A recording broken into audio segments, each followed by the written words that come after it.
नागरिक फासिस्ट कैसे बनता है, उसकी कड़ी में ये तीसरा एपिसोड है। और हम ये कुछ सवाल हैं, कुछ समस्याएं हैं जिन्हें हम रखेंगे आपके सामने। कुछ बातों की चर्चा मैंने पिछले 2 एपिसोड में की थी। अगर उसके आगे निकलें तो ये सवाल तो किया ही जाना चाहिए ना कि अल्पसंख्यक बुरे हैं। कौन से अल्पसंख्यक बुरे हैं? कितने लोग हैं जो अल्पसंख्यकों में बुरे हैं?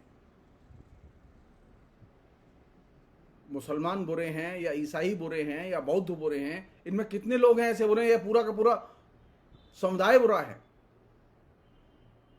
कैंपेन इस तरह से किया जा रहा है कि पूरा का पूरा अल्पसंख्यक समुदाय बुरा है। सच्चाई ये नहीं है।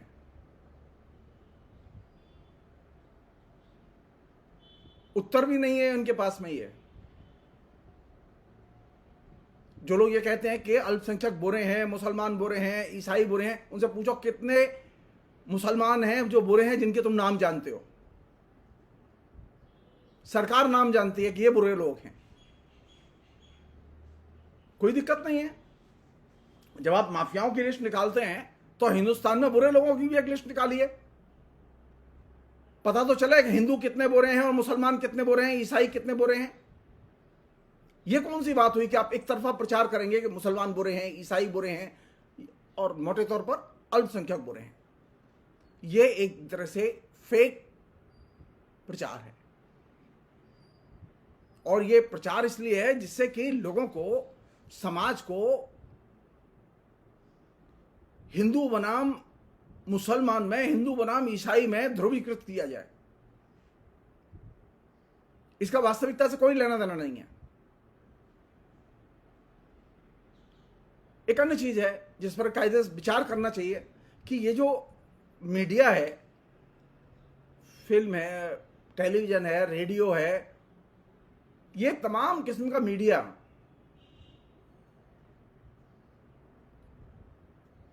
इसका अल्पसंख्यकों के ऊपर क्या असर पड़ रहा है?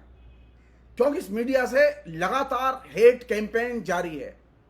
और अब ये बात जो हम लोग, अब मैं अपने लेखन में, फेसबुक के लेखन में, तमाम वीडियोस में मैंने, आप देखेंगे जाके, कोरोना पीरियड में जब लॉकडाउन हुआ तो मैंने ये बात उठाई।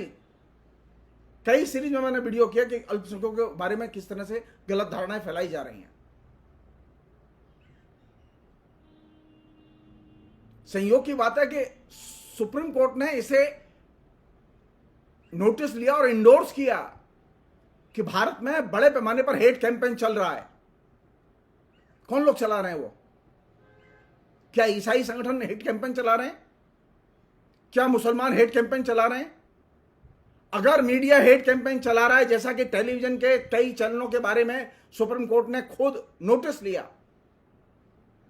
तो हेट कैंपेन चलाने वाले टेलीविजन मालिकों के खिलाफ में, टेलीविजन चैनलों के खिलाफ में सरकार ने एक्शन क्यों नहीं लिया? कोई भी चैनल बंद क्यों नहीं किया गया कि चलो दंड स्वरूप 2 महीने के लिए बंद किया जाता है? जो हेट कैंपेन के आधार पर निर्मित फिल्में आती रहती हैं, पहले वो कश्मीर फाइल आई, अभी ये केरल फाइल आई है।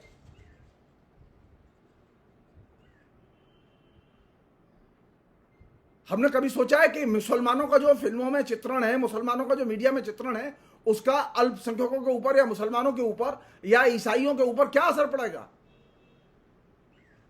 हम इसे कंसीडर ही नहीं करते और एक तरफा प्रचार करते हैं, एक तरफा चित्रण करते हैं कि मुसलमान जो है वो बुरे हैं या ईसाई जो है वो बुरे हैं। एक अन्य चीज, मीडिया का इन समुदायों पर, मुसलमानों पर, ईसाइयों पर, बौद्धों पर, इन तमाम किस्म के अल्पसंख्यक समुदायों पर और बहुसंख्यक हिंदू समाज पर इसका क्या असर हो रहा है? क्या इसकी कभी ऑडिटिंग की गई? जो किताबें लिखी जा रही हैं, जो मीडिया में कैंपेन आ रहा है, उसका क्या असर होगा? इसकी कभी ऑडिटिंग की गई? और जो ऑडिटिंग की गई उसे क्या सरकार ने गंभीरता से ग्रहण किया?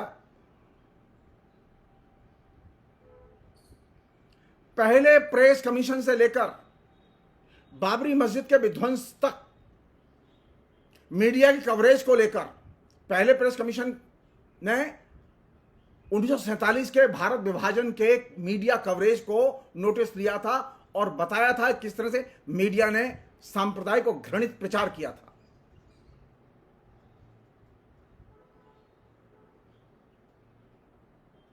और बाबरी मस्जिद के विध्वंस के समय जो राम जन्मभूमि आंदोलन शुरू हुआ, उस समय जो कैंपेन था उसका कवरेज कैसा था? कई मीडिया घरानों ने उसके अध्ययन कराए और यह पाया गया कि अधिकांश मीडिया, प्रिंट मीडिया, वो बिना किसी तथ्य के, प्रमाण के उन्मादी और भड़काने वाला और सामाजिक विभाजन करने वाला और हेटरेट करने वाला कैंपेन लगातार कर रहा है। एक छोटी सी बात पूछना चाहता हूं मैं आपसे, आप कभी विचार कीजिए। सारे प्रमाण थे बाबरी मस्जिद के मुसलमानों के पास में, इसके बावजूद सुप्रीम कोर्ट ने अपने विशेष अधिकार के कानून का उपयोग करते हुए राम मंदिर बनाने का फैसला लिया और वो फैसला इंप्लीमेंट कर दिया। मुसलमानों ने कोई विरोध किया उसका? पिछले 75 साल में हजारों ईसाइयों के चर्च या गिरजाघरों के ऊपर हमले हुए हैं। सब लोग जानते हैं किन लोगों ने हमले किए हैं। क्या इसके प्रतिवाद में ईसाइयों ने जुलूस निकाले, रैलियां निकाली? आप कल्पना कीजिए अगर बाबरी मस्जिद का फैसला राम मंदिर के निर्माण के पक्ष में नहीं होता,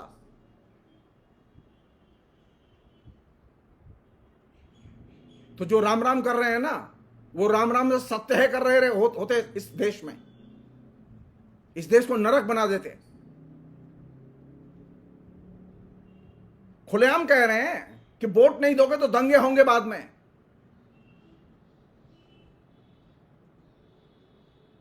किससे खतरा है? अल्पसंख्यकों से खतरा है या वे लोग जो अल्पसंख्यकों के खिलाफ में हेट कैंपेन जारी रखे हुए हैं उनसे खतरा है? फिर मैं सामान्य तौर पर यह बात आपके सामने रखूंगा कि आप पता कीजिए कितने अल्पसंख्यक बुरे हैं। परसेंटेज कुछ तो निकालिए, 1%, 2%, 4%, 100%। कमाल है। उत्तर प्रदेश की माफियाओं की लिस्ट उठाइए आप।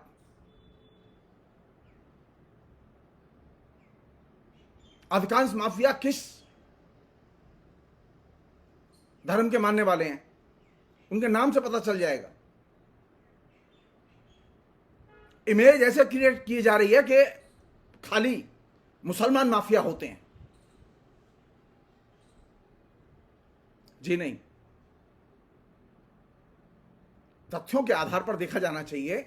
जो सूचनाएं सरकार देती है, जो सूचनाएं और दूसरे स्रोत देते हैं, उनको मिला के देखा जाना चाहिए कि आखिर वास्तविकता क्या है। खाली मीडिया के प्रोपेगेंडा या किसी दल विशेष के व्हाट्सएप मैसेज, इंटरनेट मैसेज, इनके जरिए जो हेट कैंपेन जारी है अल्पसंख्यक समुदाय के खिलाफ, आप उसी को प्रमाण मान लेंगे? आप नीचे जाके तहकीकात नहीं करेंगे? एक अन्य चीज, ये जो अल्पसंख्यकों के खिलाफ हेट कैंपेन चल रहा है, इसका राजनीति पर कोई असर हो रहा है कि नहीं हो रहा है? क्या राजनीति डेमोक्रेटिक रह गई है? हेट कैंपेन को लोगों ने अपनी डिक्टेटर पॉलिटिक्स का एक टूल बना दिया है। हम सवाल पूछना चाहते हैं, नरेंद्र मोदी का बजरंग दल से क्या संबंध है? अगर कांग्रेस ने यह कहा कि वो कर्नाटक में अगर सत्ता में आते हैं तो बजरंग दल पर पाबंदी लगाएंगे,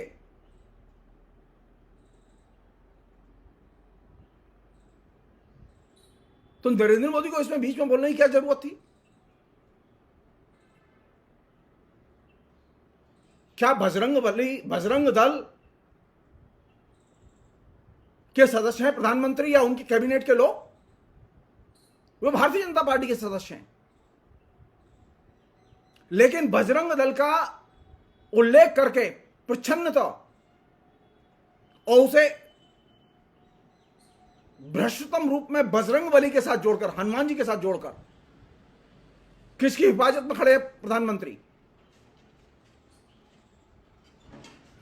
इसे डेमोक्रेसी नहीं कहते, इसे लोकतांत्रिक कैंपेन नहीं कहते।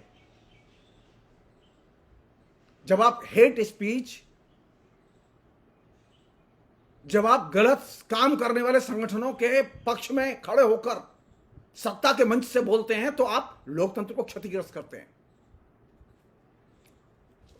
एक अन्य पहलू है जो इस पूरे के पूरे प्रसंग से जुड़ा हुआ है, वो ये कि सब लोग जानते हैं हेट कैंपेन कौन कर रहा है, लेकिन एक्शन नहीं हो रहा है। क्यों? किसने रोका एक्शन करने से?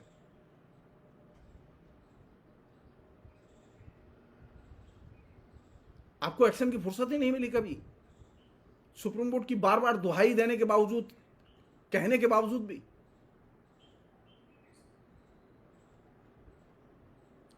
मैं एक और छोटी सी चीज पूछना चाहता हूं, जो कि लोग हेट कैंपेन से प्रभावित होते हैं, जो हमारे श्रोता हैं उनसे, कि वो विचार करें कि अल्पसंख्यकों का कौन सा दुर्व्यवहार उनको ज्यादा चुभता है और प्रभावित करता है। अल्पसंख्यक बुरे हैं तो कोई उनका दुर्व्यवहार होगा आपके साथ में, या आपने देखा होगा, या आपने महसूस किया होगा। क्या वे आक्रामक ढंग से बात करते हैं? क्या वे आक्रामक ढंग से हमले करते हैं? या वे असभ्य भाषा में, गाली की भाषा में बात करते हैं? या हम ये पूछना चाहते हैं इन लोगों से, क्या वे हिंदुस्तान की बैंकों के मालिक हैं?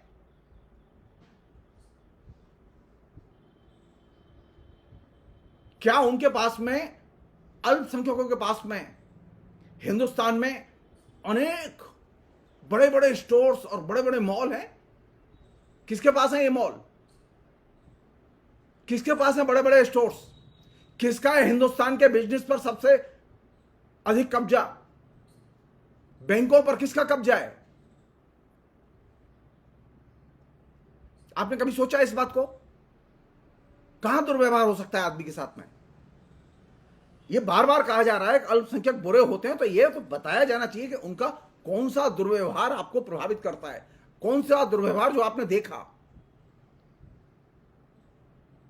एक और चीज पूछूं मैं, आपने क्या ब्लैक मार्केटियर्स के रूप में अल्पसंख्यकों को देखा है?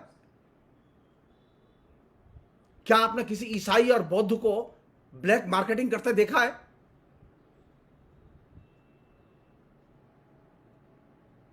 तो काहे के लिए अल्पसंख्यकों के खिलाफ में हमले बोले जा रहे हैं? कौन लोग हैं जो सबसे अधिक ब्लैक मार्केटिंग करते हैं? नाम उठा के देखिए, और बाजार में जाइए, दुकान पर देखिए, और साइन बोर्ड देखिए, और दुकान पर बैठे हुए मालिक का धर्म पूछिए, आपको पता चल जाएगा कौन लोग हैं। वो ब्लैक मार्केटियर्स नहीं है, वो बैंकों के मालिक नहीं है जो आपका शोषण करते हो। वे आक्रामक रवैया नहीं अपनाते, वे आपके साथ में गाली गलौज की भाषा का इस्तेमाल नहीं करते। क्या वे लोग ठग हैं? कौन लोग हैं जो ठगी करते हैं? आप अखबार में जाइए, गूगल पर सर्च कीजिए कि जो पिछले 10 साल में, 5 साल में ठग पकड़े गए हैं, वे कौन हैं और किस दल के साथ हैं। आपको पता चल जाएगा कि मुसलमान कितना अच्छा मुसलमान होता है, और जो लोग कैंपेन कर रहे हैं उनको भी इसका उत्तर मिलेगा कि मुसलमान कितने अच्छे मुसलमान होते हैं, ईसाई कितने अच्छे ईसाई होते हैं।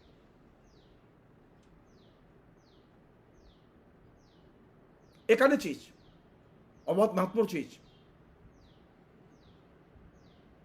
आपने क्या अल्पसंख्यकों को हत्यारे के रूप में देखा है? अपवाद स्वरूप कुछ घटनाएं हुई हैं, लेकिन अमूमन अल्पसंख्यक हत्यारे नहीं होते। बार बार ये मत कहिए मुख्तार अंसारी और अतीक अहमद का नाम मत लीजिए।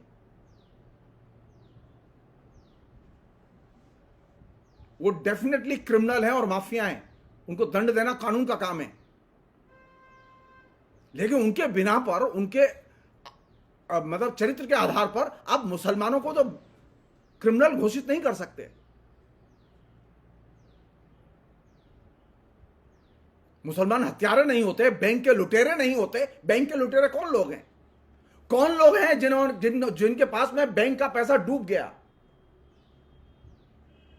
बैंकों का 11 लाख करोड़ से अधिक का धन जो कर्ज के तौर पर लिया गया, वे कौन लोग हैं? उनमें कितने मुसलमान और कितने ईसाई? आपको जानकर आश्चर्य होगा, इसमें सभी के सब बहुसंख्यक समुदाय से आते हैं।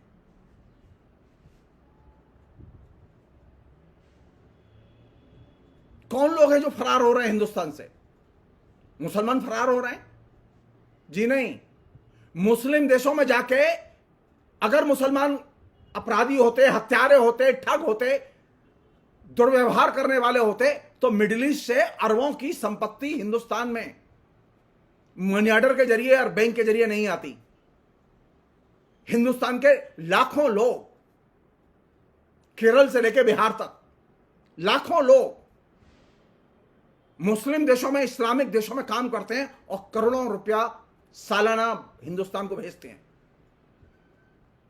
आप जाके पूछिए उनसे कि मुसलमान क्या उनके साथ आपराधिक व्यवहार करते हैं?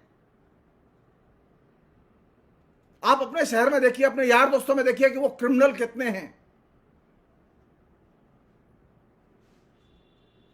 और जो लोग हेट कैंपेन कर रहे हैं, जरा उनके संगठन में देखिए कि क्रिमिनल कितने हैं और कैसे वो कानून को धता बता के, जिन्होंने दंगों में भाग लिया, जिनके खिलाफ में एफआईआर थी, केस थे, केस चल रहे थे, सारे केस उत्तर प्रदेश की सरकार ने वापस ले लिए, योगी की सरकार ने। क्यों? दंगाइयों को दंड नहीं मिलना चाहिए? दंगाई इतने पवित्र हो गए कि उनके सारे केस वापस ले लिए जाएंगे। सैकड़ों लोग थे जिनके केस वापस ले गए, इंक्लूडिंग मुख्यमंत्री। कौन लोग हत्यारे होते हैं? ये सवाल किया जाना चाहिए। क्या मुसलमान दुर्व्यवहार करते हैं? क्या ईसाई दुर्व्यवहार करते हैं? अगर दुर्व्यवहार करते हैं तो वे कौन से ईसाई और मुसलमान या बौद्ध हैं जो दुर्व्यवहार करते हैं? और तो और सिनेमा इंडस्ट्री पर किसका कब्जा है? टेलीविजन इंडस्ट्री पर किसका कब्जा है? मुसलमानों का कब्जा है, अल्पसंख्यकों का कब्जा है, या दूसरे लोगों का कब्जा है? ये इल्यूजन दिमाग से निकाल दीजिए कि आमिर खान और सलमान खान को आप देखते हैं पर्दे पर तो मुसलमानों का कब्जा। जी नहीं।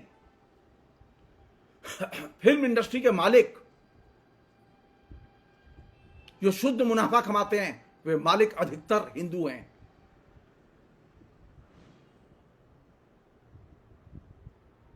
एक अन्य चीज पूछूं मैं आपसे, आप कभी बात करिएगा लोगों से।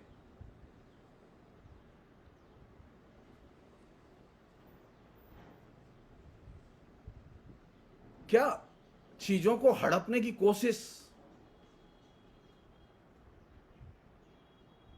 जमीन पर कब्जा करना, संपत्ति को हड़पना, बैंक से लोन लेके भूल जाना, ये काम अल्पसंख्यक लोग करते हैं? अधिकतर अल्पसंख्यक ये काम नहीं करते। एक और चीज है कहते हैं ना कि वो पॉपुलेशन जो बूम है उसमें अल्पसंख्यकों की बड़ी भूमिका है। अरे हम पूछना चाहते हैं, सर्वे करा लो, क्या अल्पसंख्यक अधिक सेक्स करते हैं? भारत सरकार का जो डाटा है वो ये बात बताता है कि मुसलमान या ईसाई अधिक सेक्स नहीं करते।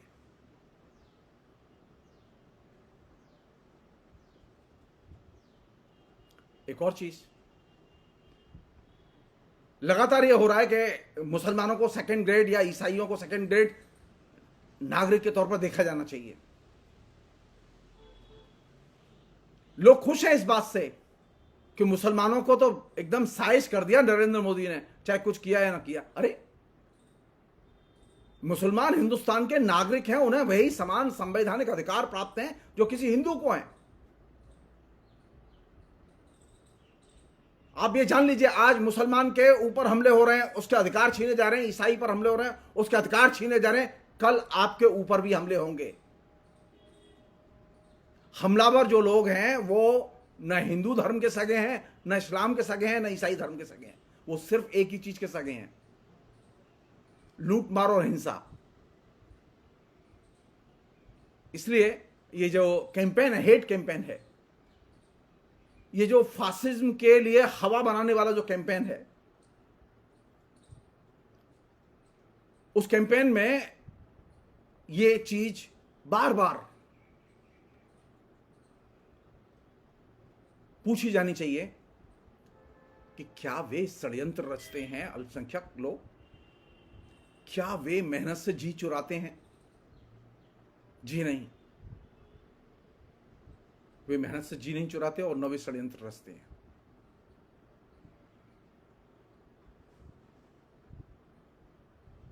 मुसलमानों ने कभी भी अपने लिए,